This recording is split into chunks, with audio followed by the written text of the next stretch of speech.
دنیا کے مختلف حصوں میں جہاں اختلافات ہمیں تقسیم کرتے ہیں، وہاں کچھ دل ایسے ہیں جو انسانیت کے رشتہ کو مضبوط کرنے کی جدوجہد کر رہے ہیں۔ راولپنڈی ایک ایسا شہر جہاں مختلف عقائد اور ثقافتیں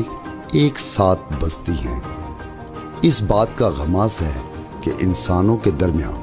محبت اور یگانگت سے بڑھ کر کوئی طاقت نہیں۔ آج ہم رہنماؤں کی آوازیں سنیں گے جو دنیا کو دکھا رہے ہیں کہ ایمان ایک ایسا پل بن سکتا ہے جو مختلف دلوں کو جوڑتا ہے۔ پیر مجتبیٰ فاروق گل بادشاہ صاحب وہ لوگ ہیں جو بین المذاہب ہم آہنگی کے سفیر بن کر ہمیں بتاتے ہیں کہ محبت اور امن کی طاقت ہمیشہ ہمارے اندر موجود ہے۔ خطہ پٹھوہار کے دل راولپنڈی، جہاں مختلف عقائد کے لوگ ایک ساتھ رہتے ہیں، وہاں ایک ایسی امید کی روشنی ہے جو امن، اتحاد اور یگانگت کی طرف رہنمائی کرتی ہے۔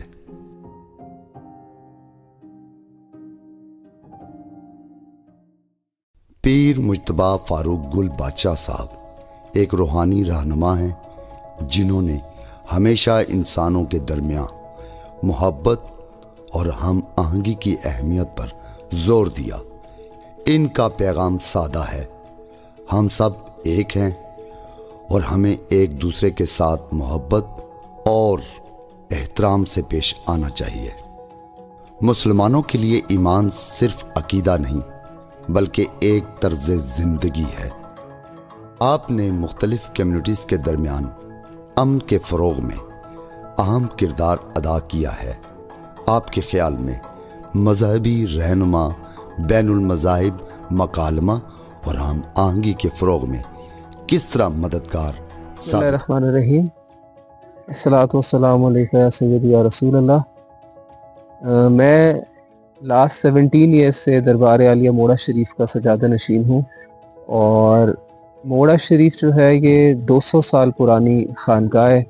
جس نے پاکستان میں اور سب کانٹیننٹ میں انٹرفیتھ ہارمونی کے اوپر اور ڈائیورس فیتھس کے جو لوگ ہیں ان کو آپس میں اکٹھے بٹھانے میں بہت اہم کنٹریبیوشنز ہیں۔ اس کے ساتھ ساتھ پاکستان کے قیام میں بھی ہمارے بزرگوں کا بہت اہم کردار ہے، اور میں یہ سمجھتا ہوں کہ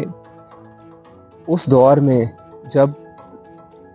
پاکستان کے قیام کی بات کی جا رہی تھی، اس وقت سے لے کے آج تک خانقاہی نظام جو ہے یہ وہ نظام ہے جو لوگوں کو آپس میں جوڑتا ہے۔ ڈائیورس فیتھ کے لوگ، ڈفرینٹ کلچرز کے لوگ وہ ایک جگہ پہ اکٹھے ہوتے ہیں، اور اکٹھے ہو کے وہاں جو پیغام، جو میسج دیا جاتا ہے وہ پیس کا دیا جاتا ہے، وہ انٹرفیتھ ہارمونی کا دیا جاتا ہے، وہ ہیومینٹی اور بردرہڈ کا دیا جاتا ہے۔ اور جب بھی پاکستان میں کوئی ایسی ایک دہشت گردی کی لہر اٹھتی ہے، جیسے گزشتہ سال میں جڑا والا کا واقعہ ہوا، تو بطور سجادہ نشین میں نے کرسچن کمیونٹی کو، مسلم کمیونٹی کو اکٹھا کیا اپنی خانقاہ میں، اور پریکٹیکلی یہ پیغام دیا کہ اسلام جو ہے وہ امن کا میسج دیتا ہے، اور یہ قرآن میں واضح لکھا ہوا ہے جس نے کسی ایک ناحق کو بچایا اس نے پوری انسانیت کو بچایا، اور جس نے کسی ایک معصوم ناحق کا قتل کیا اس نے پوری انسانیت کا قتل کیا۔ تو اس میں ہمارے یہاں اکثر سالانہ جو ہے وہ ایئرلی کانفرنسز ہوتی ہیں انٹرفیتھ کی، پیس کی،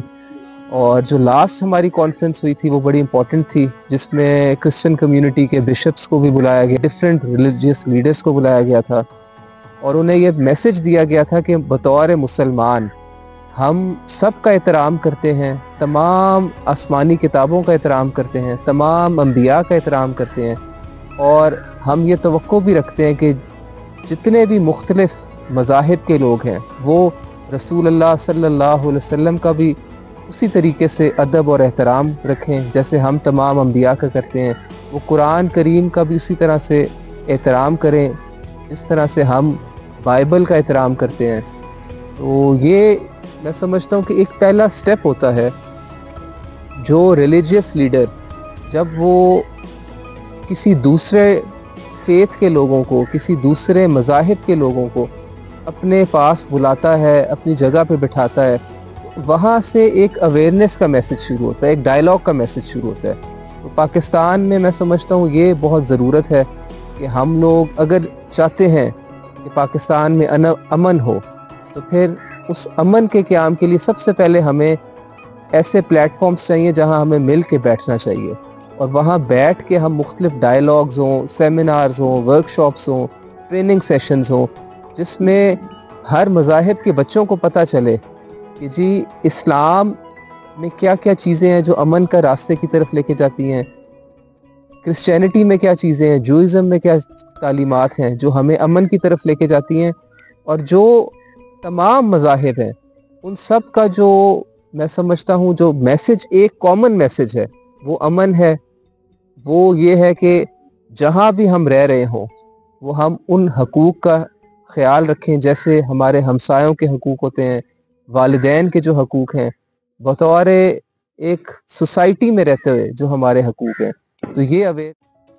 آپ پاکستان کے نوجوانوں کو کیا پیغام دینا چاہیں گے جو ایک ایسی سوسائٹی بنانے میں ان کا کردار ہو جہاں تمام افراد کے حقوق ان کا احترام کیا جائے، چاہے ان کا مذہب کچھ بھی ہو؟ پاکستان کی یوتھ جو ہے، میں ان کو یہ میسج دیتا ہوں کہ آپ لوگ ایسے اویئرنیس سیشنز میں، سیمینارز میں، ورک شاپس میں جایا کریں، اور آپ خود بھی ریسرچ کریں جو آپ کو سوشل میڈیا پہ نظر آتا ہے، جو ایسا مٹیریل ہے جو ہیٹ سپیچ ہے، جو نفرت انگیز مواد ہے، اس کو آپ نہ پڑھیں، اس کے بجائے آپ اپنی ریسرچ کریں۔ اسلام ہمیں کیا پیغام دیتا ہے بطور مسلمان، اگر آپ مسلم ہیں تو، اگر آپ کرسچن ہیں تو آپ یہ پڑھیں بطور کرسچن آپ کو کیا پیغام دیا جاتا ہے کہ آپ نے ایک معاشرے میں کیسے رہنا ہے، اور آپ جس بھی فیتھ کو مانتے ہیں آپ اس فیتھ کی تعلیمات کو پڑھیں تاکہ آپ کو اس کا اصل میسج پتہ چلے جو اس دور کے ان انبیاء نے دیا، جو کہ امن کے لیے تھا، محبت کے لیے تھا، بھائی چارے کے لیے تھا، اللہ کی وحدانیت کے لیے تھا، اور سب سے زیادہ مخلوق خدا کی خدمت کے لیے تھا۔ اور میں یہ سمجھتا ہوں کہ یوتھ جو ہے بجائے اس کے کہ جو اپنا زیادہ ٹائم سوشل میڈیا پہ ضائع کر رہے ہیں، اگر وہ کوئی کنسٹرکٹیو اپروچ اپنائیں، وہ اپنی کریکٹر بلڈنگ کے اوپر اگر سوچیں، اور وہ اس طرح اپنے خود بھی پڑھیں اور اپنے ارد گرد بھی یہ اویئرنیس دیں کہ ہم نے اس سوسائٹی میں اگر پرامن رہنا ہے، اگر پاکستان کو ترقی کی طرف لے کے جانا ہے، یا ایز اے مسلم اگر ہم چاہتے ہیں کہ ہمارا وہ کھویا ہوا ایک مقام جو علامہ اقبال رحمۃ اللہ نے فرمایا تھا کہ اقبال تمہارے قوم کا اقبال کھو گیا، ماضی تو سنہرا پر حال کھو گیا، وہ روب وہ دبدبا وہ حسن جمال کھو گیا۔ تو اگر ہم چاہتے ہیں کہ ہمارا وہی ماضی جو مسلمانوں کی ریسرچ کے اوپر، مسلمانوں کی جو ہے وہ ایکسپیریمنٹس کے اوپر، پوری جتنے بھی لوگ تھے، جتنے بھی مذاہب کے لوگ تھے، سب سے بہترین سائنٹسٹ جو تھے وہ مسلمان تھے، ریسرچرز، اسکالرز، پولیٹیشنز، میتھمیٹیشنز۔ سب سے پہلے جو ایک کانسیپٹ دیا گیا حکومت کا اور اکٹھے رہنے کا، وہ چارٹر آف مدینہ کا تھا۔